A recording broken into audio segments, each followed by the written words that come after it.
Hello friends, மாங்காயில் இனிப்பு பச்சடி எப்படி செய்கிறதுன்னு பார்க்கலாம். ஒரு மாங்காய் எடுத்து நல்லா கழுவிட்டு தோலெல்லாம் நல்லா சுத்தமாக நீக்கிட்டு நம்ம ஸ்லைஸ் மாதிரி பண்ணி வச்சுக்கணும், இல்லைனா கட் பண்ணி எடுத்துக்கணும்.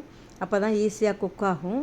இப்போ ஒரு வாணலியில் தேவையான அளவுக்கு தண்ணி ஊற்றி அதில் மாங்காய் வேக விட போகிறோம். அது குக் ஆகிற அளவுக்கு தண்ணி இருந்தால் போதும். மாங்காய் எப்பவும் சீக்கிரமாகவே வெந்துடும். சாம்பார்லலாம் மாங்காய் அரைஞ்சி போட்டோன்னா சீக்கிரம் குக் ஆகிடும். அதனால் இது ரொம்ப வேகமாக செய்யக்கூடிய ஒரு ரெசிபி. இப்போது நாங்கள் அதில் கொஞ்சம் தேவையான அளவுக்கு உப்பு சேர்த்தாச்சு. அப்புறம் பச்சை மிளகாயும் 2 சேர்த்துருக்கோம். இனிப்பு சுவைக்கு நாங்கள் வெல்லம் தான் சேர்க்குறோம். நாட்டு சர்க்கரை சேர்த்துக்கலாம், இல்லைனா ஜீனி கூட சேர்த்துக்கலாம். எவ்வளோ இனிப்பு தேவையோ அதுக்கேற்ற அளவுக்கு வெல்லத்தை சேர்த்துக்கலாம். நாங்கள் 1 கப்பு வெல்லம் சேர்த்துருக்குறோம். மாங்காய் நல்லா வெந்ததுக்கு அப்புறம் தான் அந்த வெல்லத்தை போடணும். தேங்காய் துருவல் 1 கப்புக்கு இதில் சேர்த்துக்கலாம். இப்போ நல்லா கிண்டிட்டு இறக்க வேண்டியது தான். இப்போ சூப்பரான சுவையான மாங்காய் இனிப்பு பச்சடி ரெடியாக இருக்குது.